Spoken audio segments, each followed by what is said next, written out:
There's a moment in every powerful person's life when they realize something unsettling. Presence isn't about what you say. It's about what people feel when you enter a room. And most people never learn how to control that feeling. They walk through life leaking insecurity, broadcasting neediness, and signaling weakness without ever opening their mouth.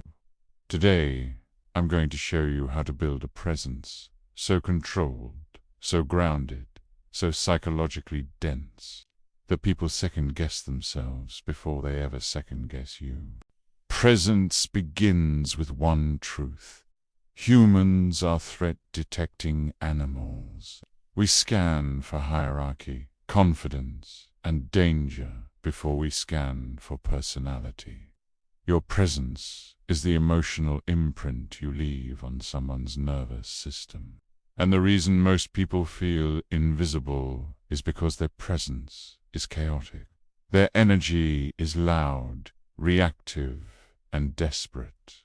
They want to be liked. They want to be chosen. They want to be understood. And that neediness makes them predictable. Predictable people are forgettable. Forgettable people are ignoble, and ignoble people never hold power. To build a presence that makes people second-guess themselves, you must first master the art of emotional stillness. Stillness is not silence. Stillness is control.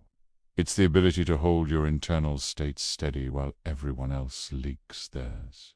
When you stop reacting, people start projecting. And projection is where your power begins. Because the less you reveal, the more others reveal themselves. They fill the silence with their insecurities, their assumptions, their fantasies, their fears. You become a mirror, and mirrors are powerful because they force people to confront themselves. The second layer of presence is pace. High-status individuals move slower. They speak slower. They decide slower. Not because they're lazy or unsure, but because they're not threatened. Threatened people rush. Threatened people over-explain. Threatened people try to fill every gap with noise.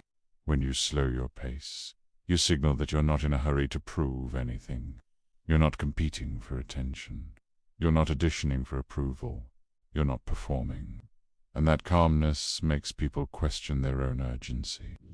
They start wondering why you're so composed. They start wondering what you know that they don't. That's the moment they begin second-guessing themselves. The third layer is boundary density. Most people have porous boundaries. They let anyone access their time, their emotions, their attention. They respond instantly. They explain themselves constantly. They apologize for existing. But powerful presence requires density, the sense that your internal world is not easily penetrated. You don't flinch. You don't justify. You don't rush to correct misunderstandings. You don't collapse your standards to make others comfortable. When your boundaries are dense, people feel it. They feel the weight of your self-respect, and that weight forces them to adjust their behavior around you. The fourth layer is emotional opacity. This is where dark charisma begins. Emotional opacity means you don't broadcast your internal state. You don't show your anxiety. You don't show your excitement. You don't show your irritation. You don't show your need. You become unreadable, not cold, not distant, but controlled. When people can't read you, they can't predict you. When they can't predict you, they can't place you. And when they can't place you, they become cautious.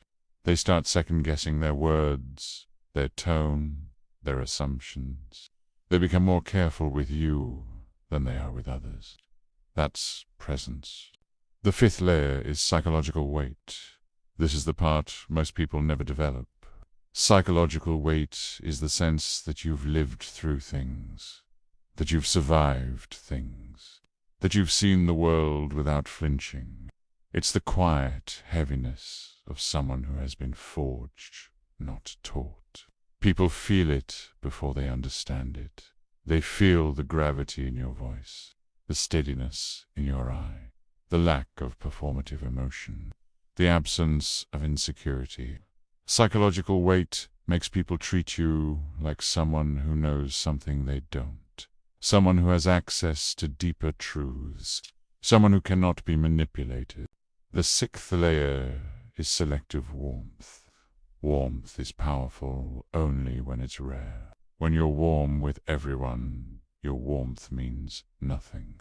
When you're warm selectively, intentionally, sparingly, your warmth becomes a reward, a signal, a privilege. People chase it. They work for it. They adjust themselves to earn it. Selective warmth creates psychological tension. Tension creates desire. Desire creates influence. And influence is the foundation of presence. The seventh layer is narrative control. People with strong presence control the story of who they are. They don't overshoot. They don't trauma dump. They don't explain their past to justify their present. They reveal only what strengthens their identity. They speak in conclusions, not confessions. They speak in principles, not excuses. They speak in direction, not desperation. When you control your narrative, you control how people interpret you. And when you control interpretation, you control perception. The eighth layer is the paradox of distance. Powerful presence requires a subtle emotional distance, not aloofness, not arrogance, but a sense that you belong to yourself first, that your validation comes from within, that your identity is not up for negotiation. This distance creates mystique. Mystique creates curiosity. Curiosity creates psychological pull. And psychological pull is what makes people second-guess themselves around you. They don't know how close they're allowed to get. They don't know what you're thinking. They don't know what you want. And that uncertainty elevates your status. The ninth layer is the refusal to compete. Competition is a low-status behavior. High-status individuals don't compete. They set the frame. They define the terms. They decide the pace. They choose the arena. When you refuse to compete, you signal that you already see yourself as the prize. And when you see yourself as the prize, others start treating you like one. They second-guess their approach. They second-guess their tone. They second-guess their value.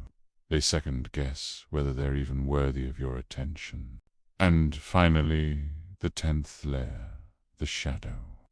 Your shadow is the part of you that holds your power, the traits you suppressed to survive, the instincts you buried to be accepted, the strength you hid to avoid rejection. When you integrate your shadow, you stop apologizing for your intensity. You stop shrinking your presence. You stop diluting your truth. You stop performing humility. You stop pretending to be harmless. You become whole. And wholeness is intimidating, because most people are fragments. Most people are masks. Most people are half-selves, pretending to be complete. When you show up whole, they feel it, and they second-guess everything. Present is not an act. It's not a performance. It's not a trick. Presence is the natural byproduct of becoming someone who no longer needs the world to validate them. When you muster stillness, pace, boundaries, opacity, weight, selective warmth, narrative control, distance, non-competition, and shadow integration, you don't just walk into a room, you shift the room. You bend the emotional atmosphere. You alter the hierarchy. You make people question themselves, and that is the beginning of real power. If you're ready for the next step, the deeper psychological mechanics behind elite presence, dominance, and silent authority, the next video in this series will take you further. But for now, remember this: presence isn't what you show, it's what you withhold. And the less you reveal, the more they feel.